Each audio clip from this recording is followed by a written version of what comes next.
So with that, with sharing that, is there any kind of further backstory that you want to share with us, or let me know if when you'd like us to offer the slides up to walk through.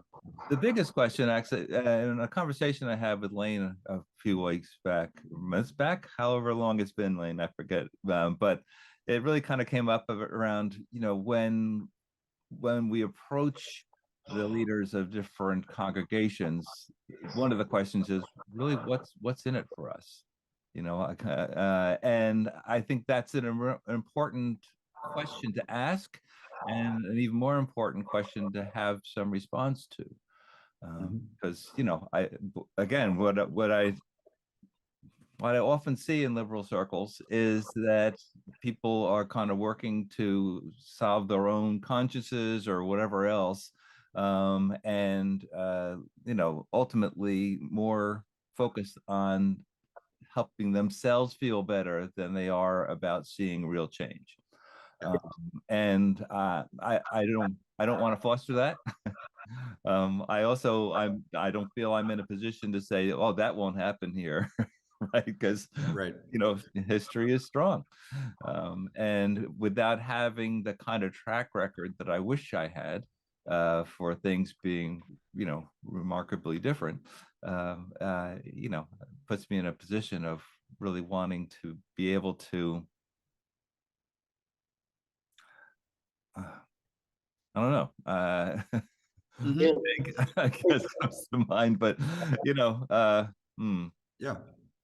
I share that concern, Bart, and I based on one of our previous conversations, I was starting to think about, are there social justice issues that are as important to the congregations, the Black and brown congregations, as they are to the white congregations? Are there issues that they're concerned about that if we join together as a larger coalition, we could have a bigger impact? One of the big ones that was supposed to be this year was housing. Yeah. And I think the governor's proposals for housing this year are already getting shot down in the legislature as we talk. But that remains a huge issue in Westchester. Oh, yeah. Housing and segregation and all those issues. I think hunger has become, believe it or not, in one of probably the richest counties in the country, where SNAP benefits are ending today, and so the rate of hunger in this county is going to expand exponentially. Right. We're very Feeding Westchester is currently providing food to 200,000 people a month. Right. Do the Black and brown congregations have concern about that? Is that something we could, bound together on, something like that? So I thought, I can go down the list, but there's probably a number of social justice issues that we should both be concerned about. Housing is I think is a tremendously powerful, if indeed that's on their mind, but a tremendously powerful starting point. And it's the exact same starting point that is energizing a couple of our congregations here in the DC area that are also concerned about the expiration of the SNAP benefits, I believe the enhancement to the earned income tax credit, or the child care tax credit, also has expired or will soon expire. I mean, I think that singularly is responsible for lifting like a quarter of the children out of poverty, and that's expiring. So I mean, that is certainly energizing congregations elsewhere. Yeah. So it seems like we need a process to sit and listen to each other and hear what our concerns and our interests are, outside of theology. Yeah. But based on what's really happening in present life. So in my pitch, I think I can really talk about how our congregation is interested in trying to sort out some of these issues, right? Yeah. And how the Interwoven congregations format might be helpful in bringing people together to look at the same concerns as a piece, right? As opposed to this is something for you, not for me. You know, I think people. Yeah, I guess part of the struggle I'm having is the same person that I had the conversation with yesterday was also talking about YIMBYs. Yes, in my backyard. Or You familiar with this interesting. movement? Well, I know, of course, you know NIMBY, but Yeah. Well, hadn't heard the YIMBY. YIMBY is apparently a growing thing, especially among young adults. His brother lives in outside of Denver, or in Denver proper, possibly, and it's really popular there. And it's this growing thing of people pushing back, trying to remove zoning regulations and things along those lines. And I think that's a lot that could be helpful there for our Black and Brown communities to have relaxed zoning laws and things along those lines.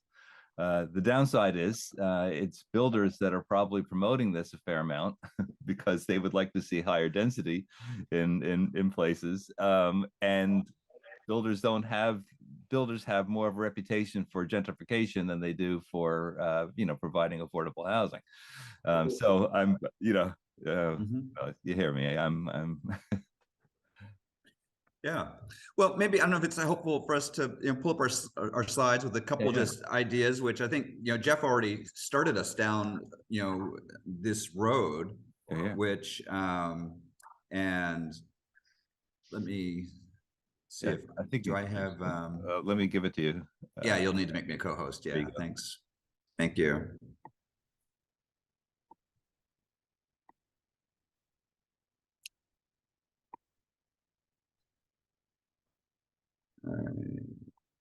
So one thing just interests me right off the bat. So is it the case, it looks like, that the Fellowship Council started on the September 11th? Wow. So I just saw this kind of their tagline on their Facebook page. So September 11th was 2001, right? Oh, sure. Yeah. Right. Yeah. Yeah, thank you. 2002. Sure. And I thought they were. I thought they were around before that, but because I became certified in 1998. Yeah. And when I started going to the White Plains meetings, I understood that there was already an African American group, is how they were described at the time, that was having their own meetings. So long-standing. Yeah. Well, first thing I was just kind of looking in was just kind of getting a sense of educating myself too, just a little bit from a distance, about what has the Ministers Fellowship Council been involved with, and do these represent potential points of coordination or collaboration with the Religious Leaders Alliance? So, it noted that they have these those special services across the span of a year. So, because I think part of the theme here could be how can we draw alongside? How can we support the racial justice work that the Ministers Fellowship is seeking to advance? Kind of as Jeff was saying, or even Lane with the connections with the synagogue. So note that they have these special services going on. Then also mindful of, I saw evidence of they're taking part in protests. Connections with local officials, kind of at least joint activity anyway with Not in Our Town. And then, and again, this is where Jeff was going. So what's their particular focus and interest that, that the Religious Leaders Group could potentially, be supportive of? Does the Ministers Group have a position on reparations? You know, is that a point of interest? Does the Religious Leaders Association have, you know, a focus in that front? You know, that could be a potential focus, you know, a forum even, you know, between the two about, there's a lot to engage around this question of reparations.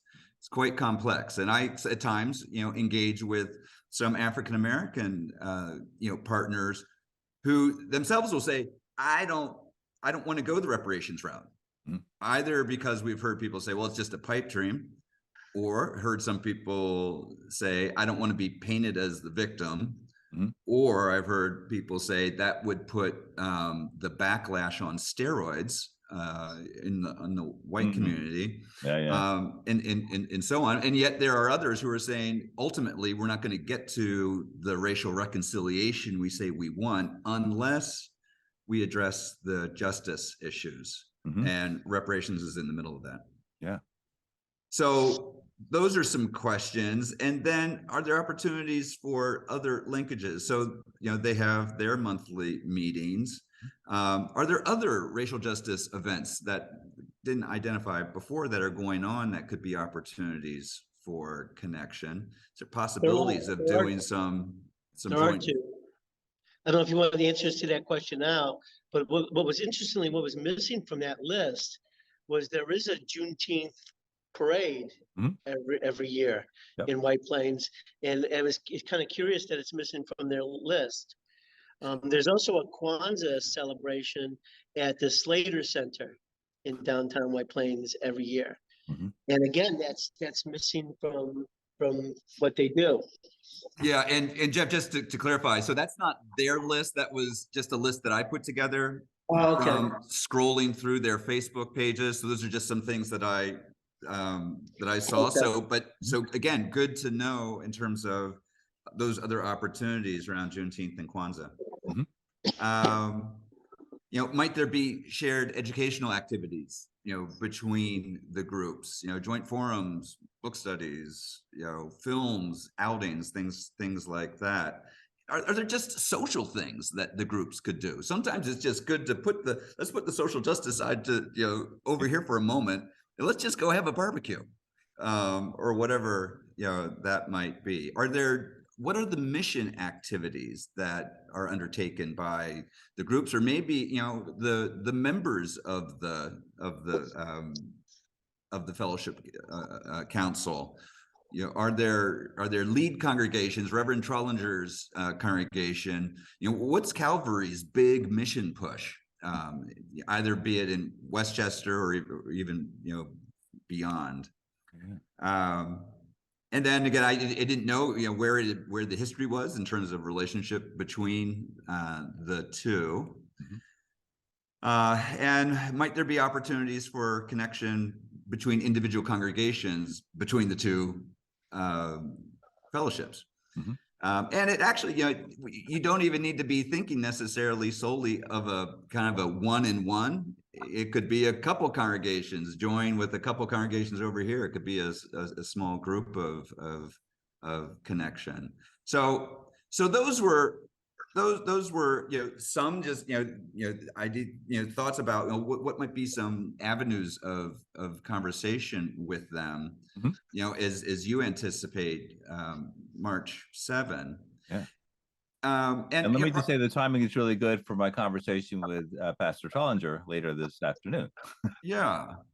And Roxanne, I don't know if there's anything you want to toss in, you know, from just this you know, initial listing that we're tossing out of potential things to pursue. No, there's not. So I have a few questions. One is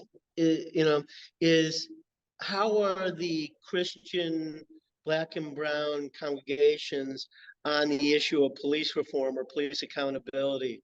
Do they tend to go more conservative on those type of issues, or are they possible allies in trying to work on police accountability?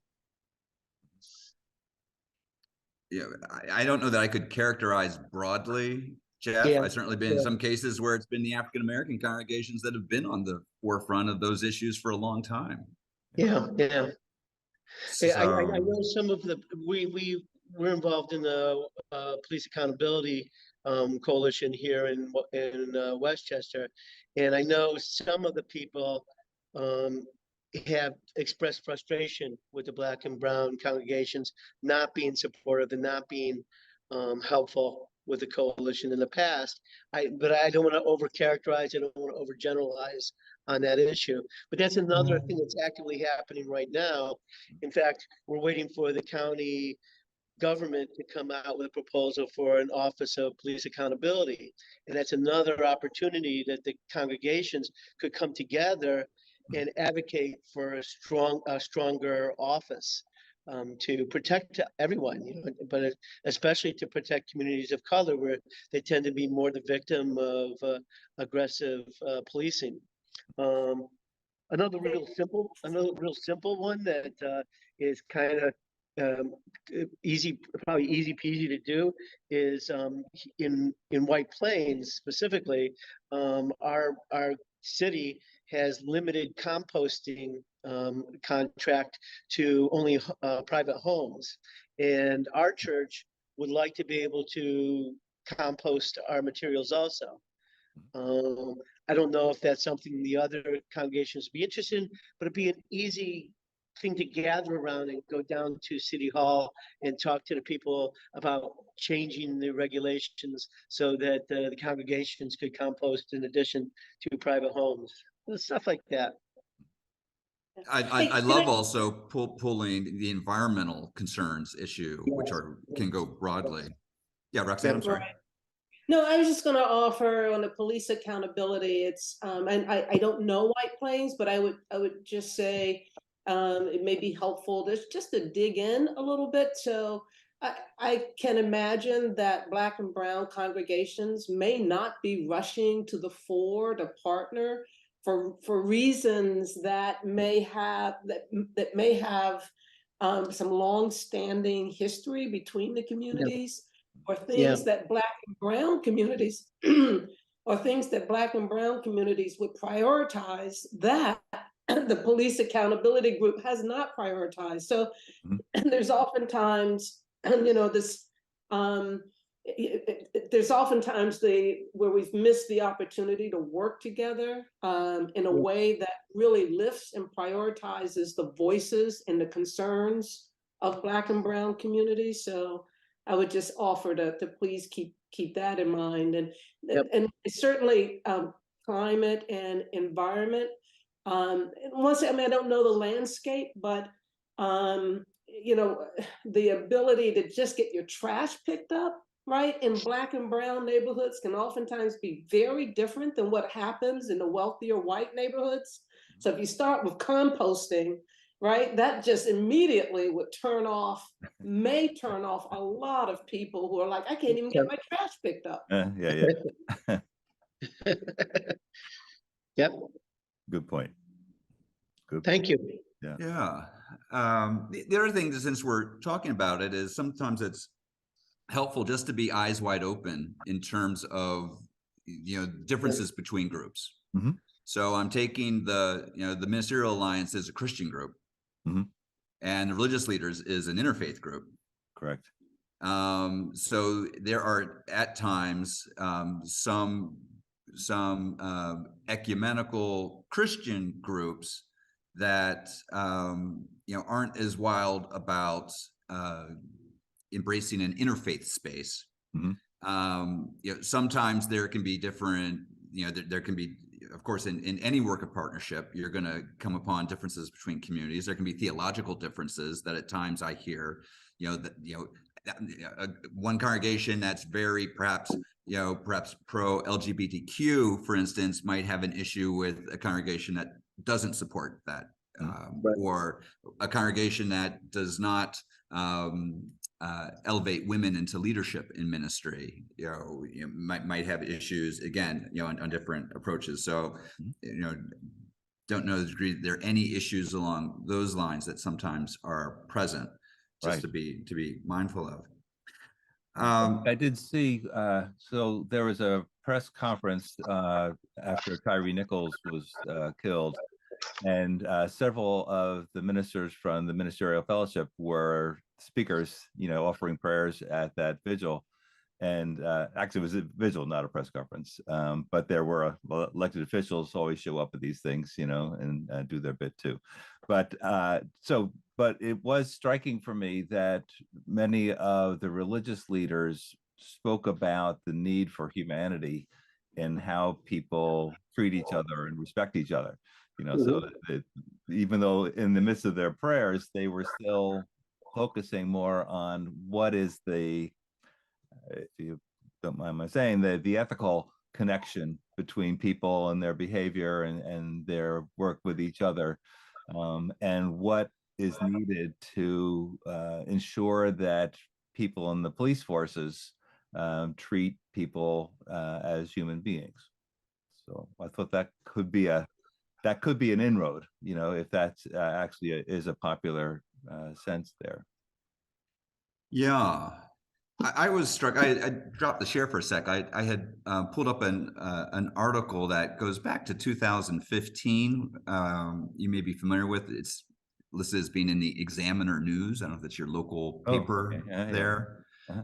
Saying White Plains religious leaders stand united against heritage of hate. So this is back in 2015. So this is in response to a KKK action down in South Carolina.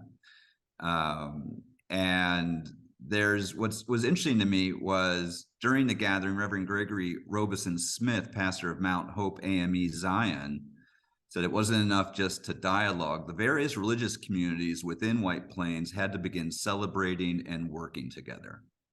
Yes. So just interesting to hear kind of that theme coming forward just in that article. That congregation also hosted a gathering of everyone in the community after the shooting in North Carolina, the people in the congregation, the Dylan Root shooting of the people. We came together at the AME Zion Church on Lake Street for a huge service and a gathering afterwards in their basement with lots of food and discussion and so forth. So they've done that in the past also. Yeah, that's great. Yep. Well, then, Bart, I was just going to then jump back in and pull up the kind of the summary slides for Interwoven, if that's helpful for you. It also kind of gets back to what does this collaboration partnership offer to the groups at this point. And so this is kind of in summary, and I don't know if are any of my boxes blocking your screen? There might be one right smack in the middle. It's not okay. on mine. It's okay. So Bart, if and you're welcome to use these slides if it's useful for you. So this is just here's the mission statement of this group, helping faith communities be agents of racial justice and healing. And you guys have been through this, so you can give the presentation, but we do kind of lift up what are some of these key ideas, how faith communities have just failed in this effort, how anti-racism hits a wall when it comes down to, this gets to your point, taking action. And that's where, if we can, we've been trying to push the emphasis of our work on the action component that needs to come if we're going to really experience racial justice and healing in the country. And so then you can say, well, here's their leadership group, here's their advisory council, so you guys just see who these folks are. And then this is an underscoring, and again, you're helping me broaden our pool. I'm putting in networks now. How we support congregations in networks. So even in this congregation, Bart, this continues to be about, if Interwoven plays a role, that we're supporting your work. This is not like you're outsourcing your racial justice activity to this outside group that's going to come in. Okay, then you can turn to other stuff. That's right. We are about supporting your work, your priorities, your goals.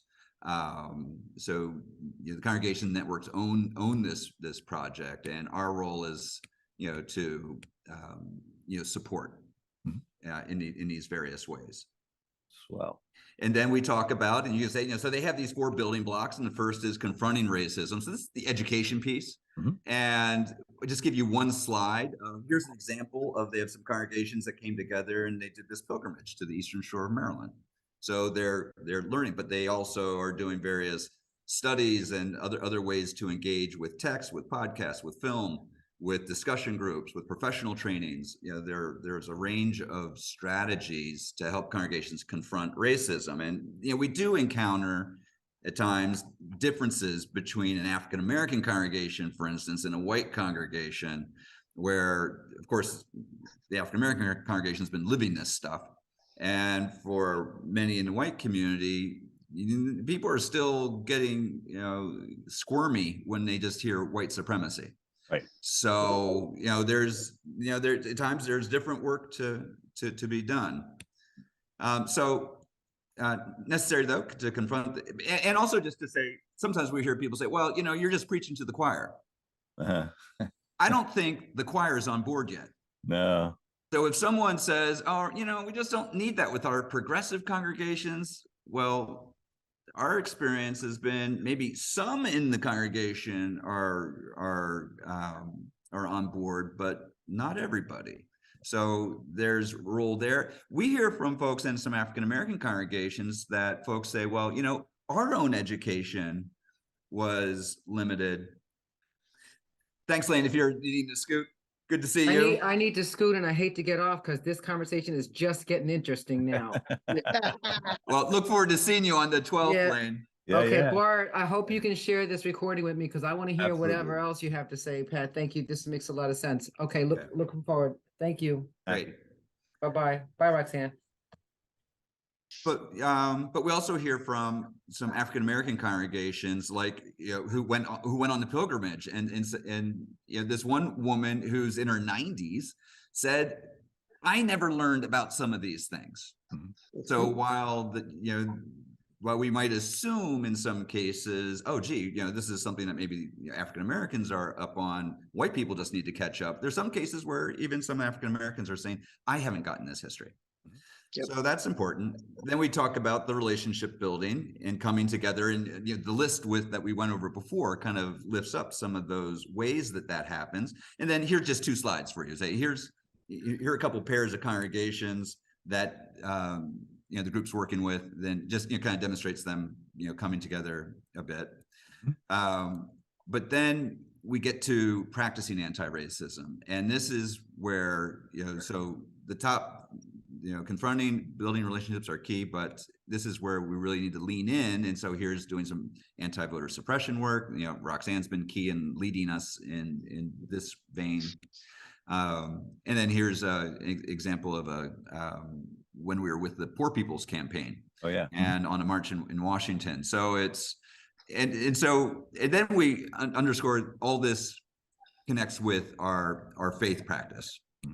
And so this hopefully addresses kind of the cynicism question a little bit, recognizing that, it's just good to say, we hear that critique about this is just all about making us feel better and all that, but this is trying to get at that a little bit. So we believe that if we take this confronting racism work and we add in relationship building, that this must continue. It has to go on to practicing the anti-racism. And that's essential, and undergirded with faith in prayer, we believe is a recipe for reaching racial justice in healing. And then just a word about, so the group also does this quarterly magazine that they've done. And the reason I want to tease this out a touch is also focusing on the justice issues again, and say they are queuing up a 4-part series this year, and in April around doing justice, not studying justice, not talking about justice, but doing it. And the opening issue is going to take a look at the role of confession and the apology as an apology for slavery and so forth. And part of that issue will be, well, what good is an apology? And of course, on its own, it's not enough, but is it a necessary first step? And then in June, we're going to be lifting up how specific congregations are taking concrete actions against the wealth gap, against environmental issues, with regard to housing and so on. September is the reparations issue, focusing on why not, how. And then December is going to be what does racial justice look like for Native Americans? That's actually a potent topic in New York State. Indeed. But so that's coming up, and hopefully that kind of underscores there is a push, there is an effort to continue to put the focus on getting to action. And then just a note to say, our goal is to, I'm going to change the slide a little bit, just to have broader congregations involved from around the country, and that they would be linked. And so what's the point of joining this network? Well, we're looking to help shape and build this national movement of congregations, and certainly individual faith traditions are organizing within their faith traditions. And there's the National Council of Churches, there are other umbrella groups, but this is it's a very specific effort of bringing congregations together across traditions to collaborate. And in doing so, folks can leverage and share what they've learned. So there's something you can give, and then there's something you can receive. You're learning from other congregations. And then from Interwoven, again, we're going to support, encourage, guide, provide accountability, help you be a partner for the long haul. And then hope is that there's this greater sense of community that you share. And then if you would like more info about Interwoven, here's ways to further get in touch with them. Well, very helpful. So that's the kind of, if that's useful for you. Definitely those are some slides. And I just rolled through that, but Roxanne, just wanted to check if there's anything you wanted to lift up and just in the overview for the Interwoven slides. No, thanks, Pat. You got it. Yeah, and Roxanne helps kind of shape, what are we including there and not. So, and any pitfalls that I would be especially good to avoid? Where do you want to start with that?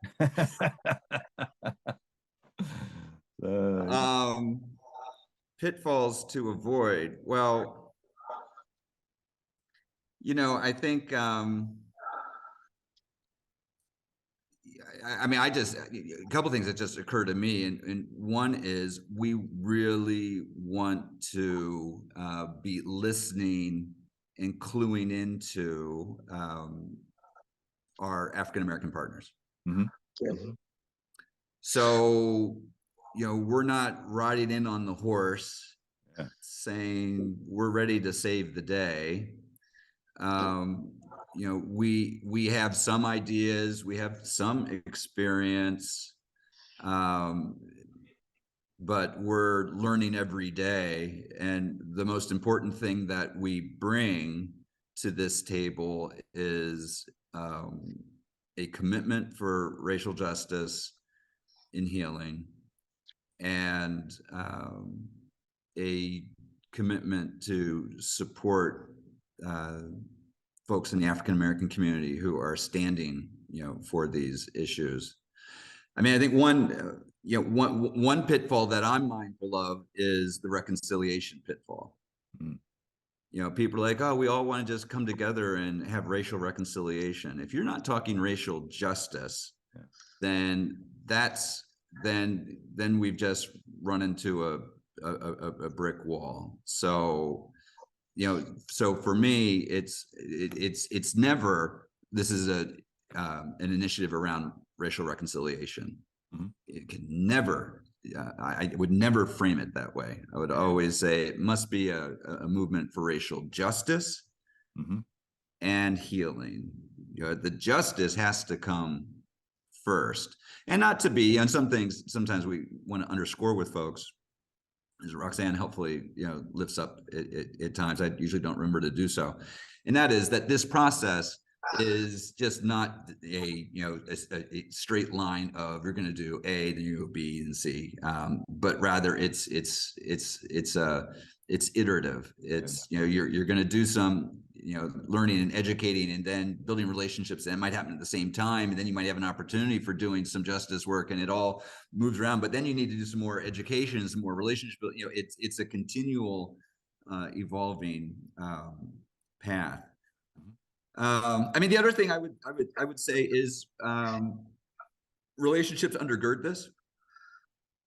So what opportunities are there for relationship building, even if it's just between the councils? You know, might the councils even pair up with individually? You know, that they have a conversation partner. If you know, you have an opportunity to have, you know, you're meeting with Reverend Trollinger this afternoon, but if, you know, are there other people between the two groups as a way of fostering ties where folks might say, you know, have a breakfast with somebody, or grab a coffee, or visit them at their congregation or at their faith community site, and you know, because it does seem that personal commitment, because things, you know, things can get, you know, rocky and bumpy at times, or you just feel bogged down. But it's having those relationships can kind of that provides some throughput and allows you to hang in there. So justice over reconciliation, importance of listening, and really you know, hearing. Hey, Pat, can I offer? Yeah, please. Maybe something to be mindful to look out for is oftentimes, and not always, but I would just be aware that frequently Black pastors may be part-time and may also have, you know, very full-time commitments beyond their pastoral work. I mean, actually, it's 2 full-time commitments. And I think sometimes that gets translated or understood in white communities as, well, they're not committed, or, you know, they're tough to get a hold of, or, you know, why don't they come along? And whereas many times the white pastors have the ability to be full-time in their pursuits. So just, I don't know how that may play out, but you might just sort of look at that and see that that may be an issue. And if it is, you know that it's something that you need to take into account, and to help maybe set expectations on, you know, how quickly work may progress between the 2 groups. Thank you for that. Good point. There are also some things on the religious leaders' side that, you know, might be different at times than with the African American leaders. So, for instance, you know, we shared with you earlier I think our anti-racism quotient. You know, that survey. I think you did it, Bart? I believe I did. Yeah, I thought you did for the Ethical Society. Yes. You know, and again, which is not to say, you know, that can be a useful thing to do for African American communities, but I wonder for the Religious Leaders Association, for their member congregations. So, you know, what's the role of this? And what we don't talk about, and partly we don't want to get too much in the weeds in that summary slide deck for you to use in talking about Interwoven, but we didn't really get into the laying the foundation section, which can involve kind of doing an initial assessment of your own congregation, and that can be do the quotient. We also have more of an online survey that the congregations can take that gets a little more deeply into attitudes. Where are they on issues? What have they done around these issues? And so quotient, online survey, that can be paired with focus group conversations and so forth. We talked about doing the interviews that we turned into that film and so forth. There's also the opportunity to do an assessment, you know, to do that anti-racism audit. Yes. And so, and we're, you know, and we have a tool for that, but we're we're refining that. And we also have a tool that we're you know, working to complete that spans all the different phases of supporting a partnership between congregations. So it's kind of, which again is not, sometimes it's dangerous to reduce something to gee, I've done everything on my checklist, so I should be good. So we don't want to fall into that trap. Right, but for folks who are like, how do we even go about this? So we're developing this tool that could be useful, for both, but thinking about the Religious Leaders Association, there could be that assessment piece of kind of gauging where their congregations are today could be valuable. And because you're pulling us more fully into this work with networks, it's something for Roxanne and me to think about of, well, what assessment tools might we think about developing for networks? That would be valuable. And because I think what you're pointing up is, these variety of networks are all across the country. I would imagine that in most cities, there will be maybe it's a little more, there's some diversity in the Religious Leaders Association, and then there's going to be a Black Ministerial Alliance. And what are opportunities for connection between the two? So those would just be those three things, though, in terms of on the white congregation side, perhaps a little more, steps they can take to gauge where they are and doing the work that they need to do as part of this journey. I like that. And, I think for me, I'm at this early point. And so my real hope is to stoke some level of interest and positive regard for the project, with the hope that, we can over time dig in deeper and deeper and make things go. And that's true for my own community as well as for the others. It's one thing to hear about something on the outside. It's another to start living it right in more detail. But I like that quite a lot. So would you describe your assessment tool as a logic model format, or? Well, if I'm understanding what you mean by a logic tool, whereby you answer this, then it pushes you to this particular follow-up question, and then that particular follow-up question. So it's not as sophisticated quite as that, but it's just kind of a series of there are multiple areas to examine. So you're examining the founding history of your congregation. You're examining like the racial history, racial membership. Were you an all-white congregation when you were founded? Right. Or where did your land come from? You examine current practices. Where does the faith community keep its financial resources? Where do you bank? What contractors do you use? Are they all white-owned contractors, or do you work with any African-American contractors? There's a kind of a whole series of investigations like that, and identifying what are the mission opportunities in your immediate community. Do you have relationships with other faith communities, and it kind of exploring all those different folds. So that's and as we go forward, I think we're actually on the cusp of doing a tech audit of Interwoven, with a consultant who's going to be looking at all of our tools, because we've been in the process of overhauling our website a bit, and it's been updated from a content perspective, which goes back to our original conversation here about the need is to move towards justice.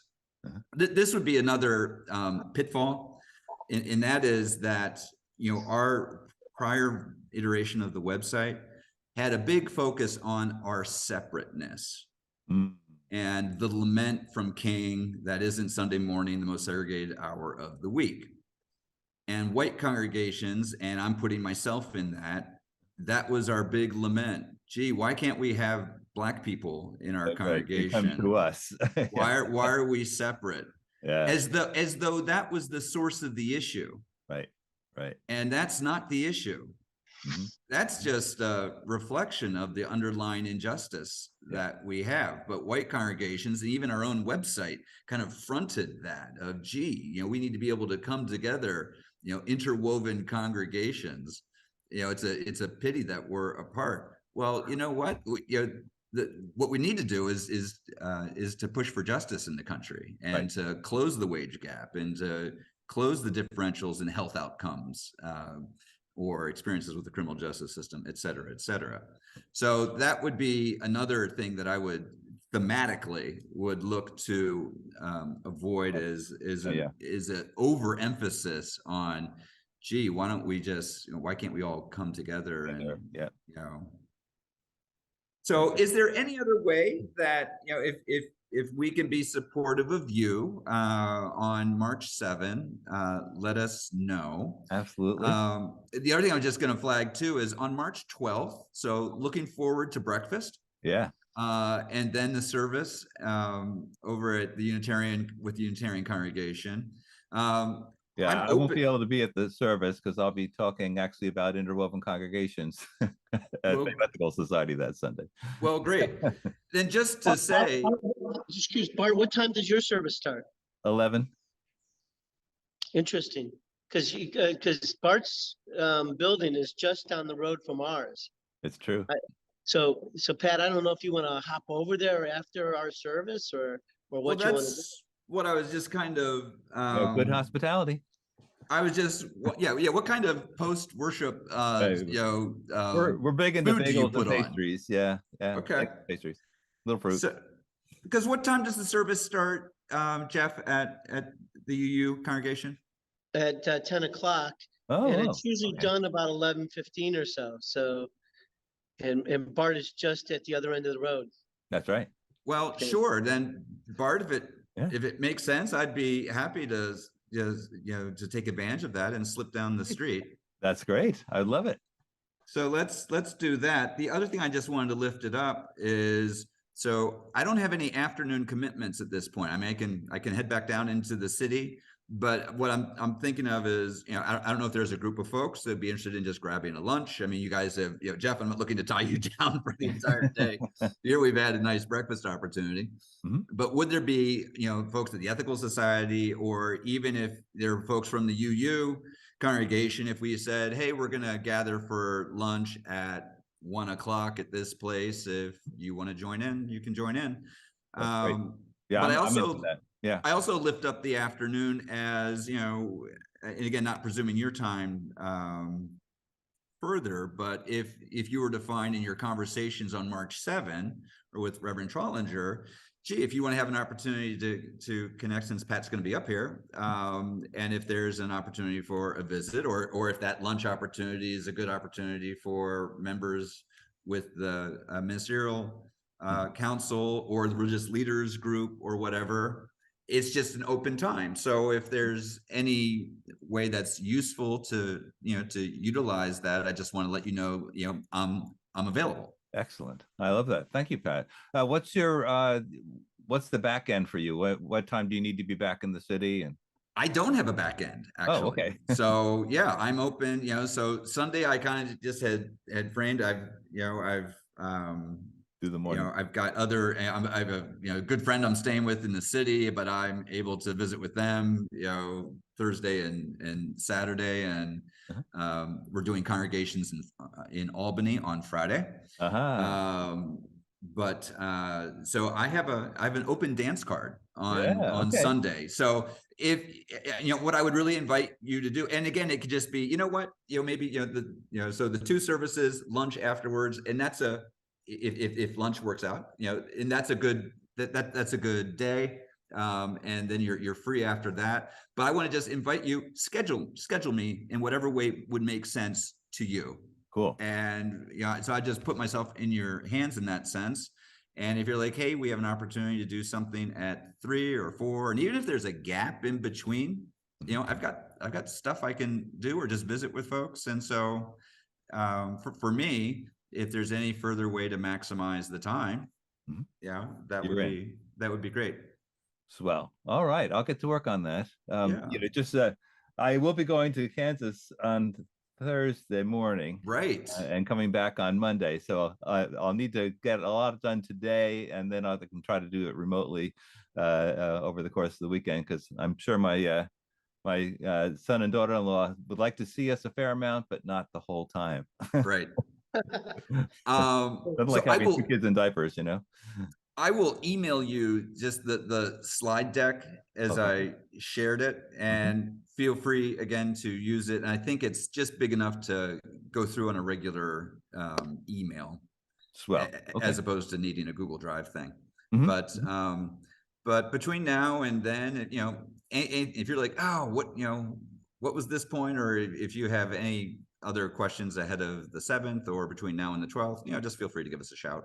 Wonderful. This has been very helpful, and I really, really appreciate you guys putting this together and coming out and having this opportunity to connect, because it's exciting, and I really want to make sure it works as well as it can.